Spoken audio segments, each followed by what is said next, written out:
नमस्कार।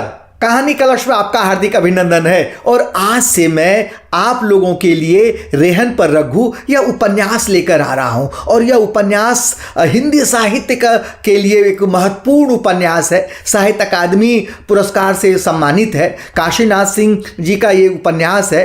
आप सभी याद होगा काशी का 80 ये उपन्यास उनका बहुत चर्चित उपन्यास रहा है।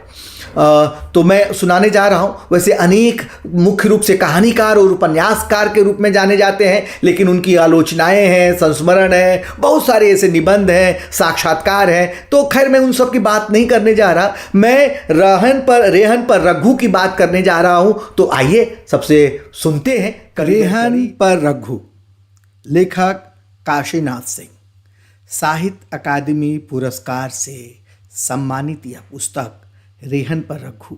आइए इसके बारे में जानते हैं। पहले लेखक परिचय, उसके बाद फिर उपन्यास के बारे में, और फिर मैं उपन्यास सुनाऊंगा। काशीनाथ सिंह का जन्म 1 जनवरी 1937 ईस्वी में बनारस जिले के जियनपुर गांव में हुआ।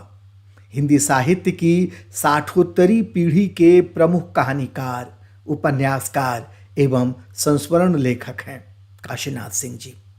काशीनाथ सिंह ने लंबे समय तक बनारस हिंदू विश्वविद्यालय में हिंदी साहित्य के प्रोफेसर के रूप में अध्यापन कार्य किया। रेहन पर रघु उपन्यास के लिए साहित्य अकादमी पुरस्कार प्रदान किया गया। उन्हें उत्तर प्रदेश सरकार द्वारा राज्य में साहित्य के सर्वोच्च सम्मान भारत भारती से भी सम्मानित किया गया। इस उपन्यास के बारे में जानते हैं। रेहन पर रघु प्रख्यात कथाकार काशीनाथ सिंह की रचना यात्रा का नव्य शिखर है। भूमंडलीकरण के परिणाम स्वरूप संवेदना, संबंध और सामूहिकता की दुनिया में जो निर्मम ध्वंस हुआ है, तब्दीलियों का जो तूफान निर्मित हुआ है, उसका प्रामाणिक और गहन अंकन है रेहन पर रघु। यह उपन्यास वस्तुतः गांव, शहर, अमेरिका तक के भूगोल में फैला हुआ अकेले और निहत्थे पड़ते जा रहे समकालीन मनुष्य का बेजोड़ आख्यान है। उपन्यास में केंद्रीय पात्र रघुनाथ की व्यवस्थित और सफल जिंदगी चल रही है।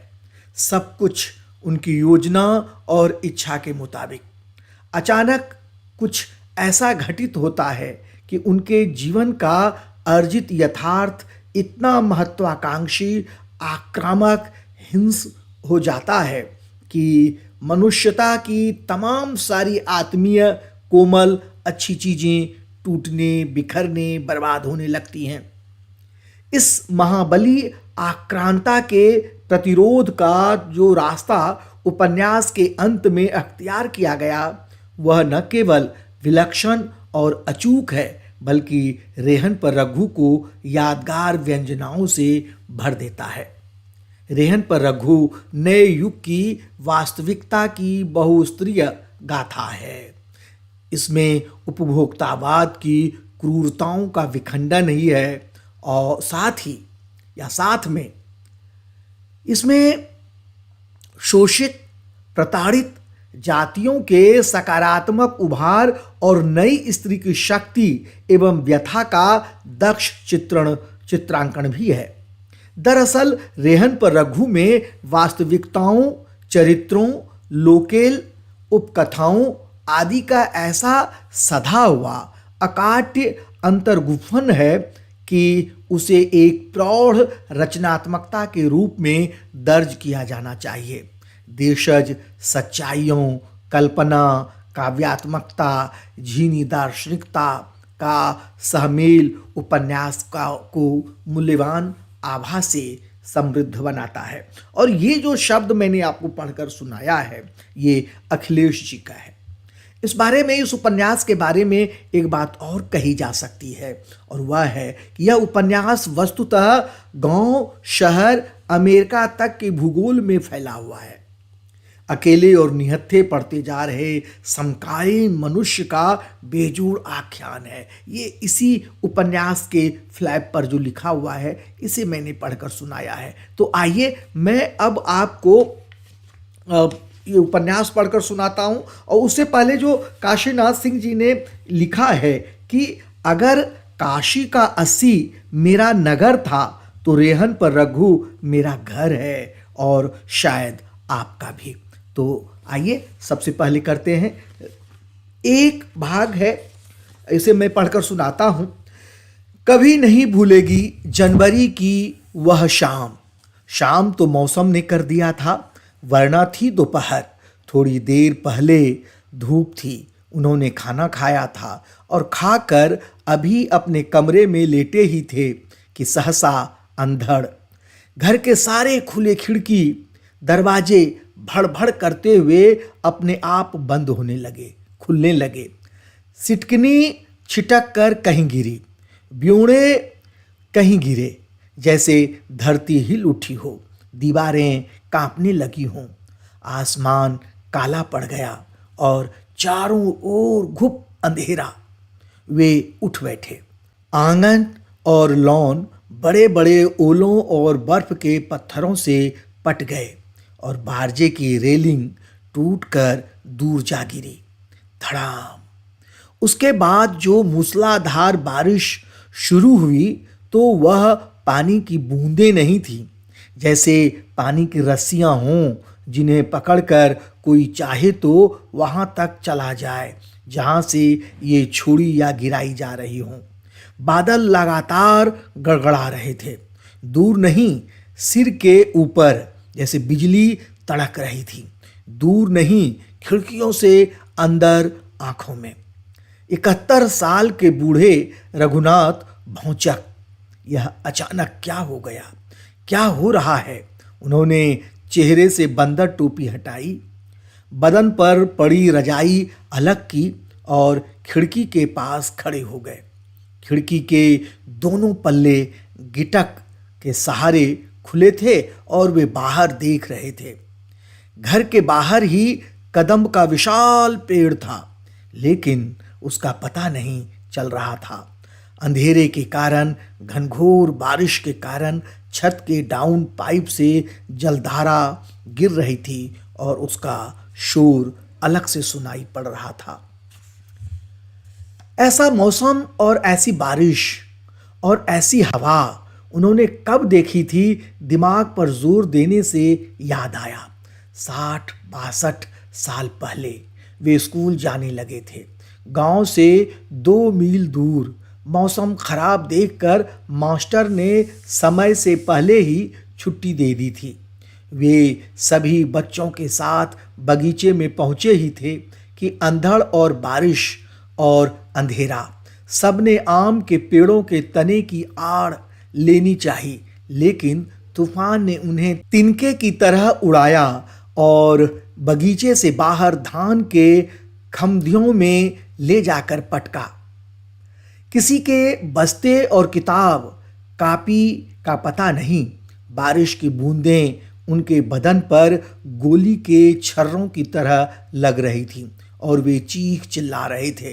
अंधड़ थम जाने के बाद जब बारिश थोड़ी कम हुई तो गांव से लोग लालटेन और चोर बत्ती लेकर निकले थे ढूंढने।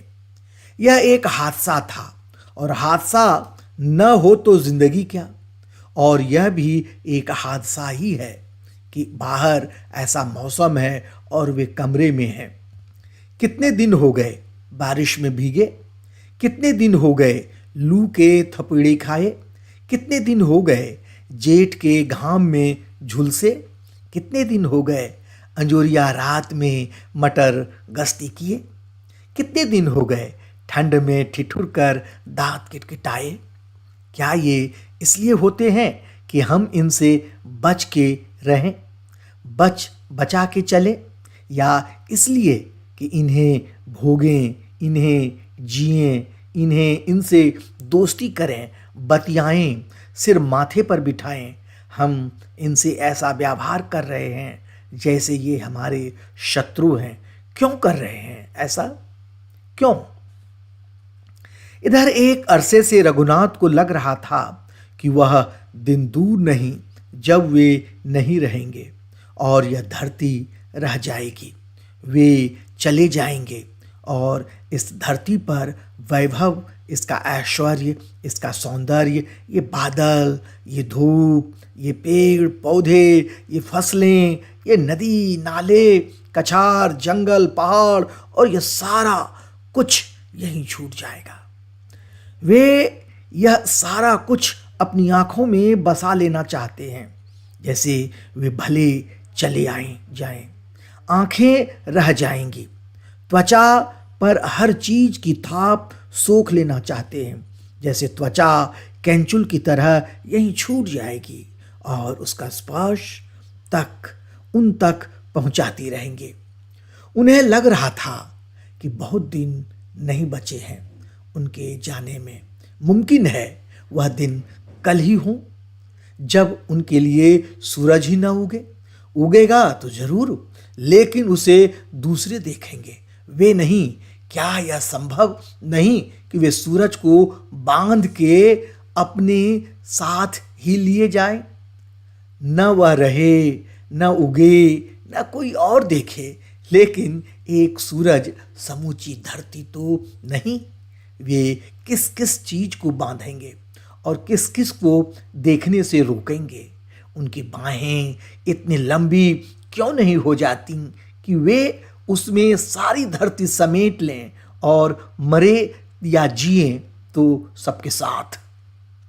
लेकिन एक मन और था रघुनाथ का, जो उन्हें धिक्कारे जा रहा था। कल तक कहाँ था यह प्यार, धरती से प्यार की यह ललक, यह तड़प?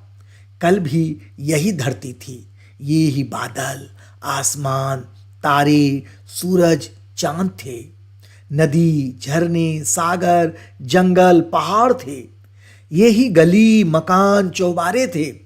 कहाँ थी यह तड़प, फुर्सत थी इन्हें देखने की? आज जब मृत्यु बिल्ली की तरह दबे कमरे में आ रही है, तो बाहर जिंदगी बुलाती हुई सुनाई पड़ रही है। सच सच बताओ रघुनाथ, तुम्हें जो मिला है उसके बारे में कभी सोचा था? कभी सोचा था कि एक छोटे से गांव से लेकर अमेरिका तक फैल जाओगे? चौके में पीढ़ा पर बैठकर रोटी प्याज नमक खाने वाले तुम अशोक विहार में बैठकर लंच और डिनर करोगे। लेकिन रघुनाथ यह सब नहीं सुन रहे थे। यह आवाज बाहर की गड़गड़ाहट और बारिश के शोर में दब गई थी। ये अपने यश या अपने वश में नहीं थे। उनकी नजर गई कोने में खड़ी छड़ी और छाता पर। जाड़े के ठंड हो यूं भी भयानक थी, और ऊपर से ये ओले और बारिश। हिम्मत जवाब दे रही थी, फिर भी उन्होंने दरवाजा खोला या वे वहां खड़े हुए और अपने आप खुल गया। भींगी हवा का सनसनाता रेला अंदर घुसा और वे डर कर पीछे हट गए। फिर साहस बटोरा और बाहर निकलने की तैयारी शुरू की। पूरी बाह का थर्मोकोट पहना, उस पर सूती शर्ट, फिर उस पर स्वेटर, ऊपर से कोट, ऊनी पैंट पहले ही पहन चुके थे। यही सुबह जाड़े में पहनकर टहलने की उनकी पोशाक थी। था तो मफलर भी, लेकिन उससे ज़्यादा जरूरी था गमछा। बारिश को देखते हुए जैसे जैसे कपड़े भीगते जाएंगे, वे एक एक कर उतारते और फेंकते चले जाएंगे, और अंत में साथ रह जाएगा यही गमछा। वे अपनी साज सज्जा से अब पूरी तरह आश्वस्त थे, लेकिन नंगे बिना बालों के सिर को लेकर दुविधा में थे। कंटोप ठीक रहेगा या गमछा बांध लें? वो ओले जो गिरने में थे, शुरू में ही गिर चुके थे। अब उनका कोई अंदेशा नहीं था। उन्होंने गमछे को गले के चारों ओर लपेटा और नंगे सिर बाहर आए। अब न कोई रोकने वाला न टोकने वाला। उन्होंने कहा, ए मन, चलो, लौट कर आए तो वाह वाह, न आए तो वाह वाह। बर्फीली बारिश की अंधेरी सुरंग में उतरने से पहले उन्होंने यह नहीं सोचा था कि भीगे कपड़ों के वजन के साथ एक कदम भी आगे बढ़ना उनके लिए मुश्किल होगा। वे अपने कमरे से तो निकल आए, लेकिन गेट से बाहर नहीं जा सके। छाता खुलने से पहले जो पहली बूंद उनकी नंगी खलवट खोपड़ी पर गिरी, उसने इतना वक्त भी नहीं दिया कि वे समझ सकें कि वह बिजली तड़की है या लोहे की कील है जो सिर में छेद करती हुई अंदर ही अंदर तलवे तक ठुक गई। उनका पूरा बदन झंझना उठा। वे बौछारों के डर से बैठ गए, लेकिन भीगने से नहीं बच सके। जब तक छाता खुले तब तक वे पूरी तरह भीग चुके थे। अब वे फंस चुके थे। बर्फीली हवाओं और बौछारों के बीच हवा तिनके की तरह उन्हें ऊपर उड़ा रही थी और बौछारें जमीन पर पटक रही थीं। भीगे कपड़ों का वजन उड़ने नहीं दे रहा था और हवा घसीटी जा रही थी। उन्हें इतना ही याद है कि लोहे के गेट पर वे कई बार भरा कर गिरे और यह सिलसिला सहसा तब खत्म हुआ जब छाता की कमानियां टूट गईं और वह उड़ता हुआ गेट के बाहर गायब हो गया।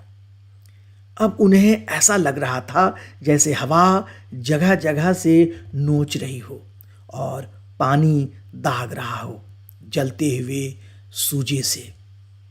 अचेत होकर गिरने से पहले उनके दिमाग में ज्ञानदत्त चौबे कौंधा, उनका मित्र, उसने 2 बार आत्महत्या करने की कोशिश की। पहली बार लोहता स्टेशन के पास रेल की पटरी पर नगर से दूर निर्जन, जहां किसी का आना जाना नहीं था।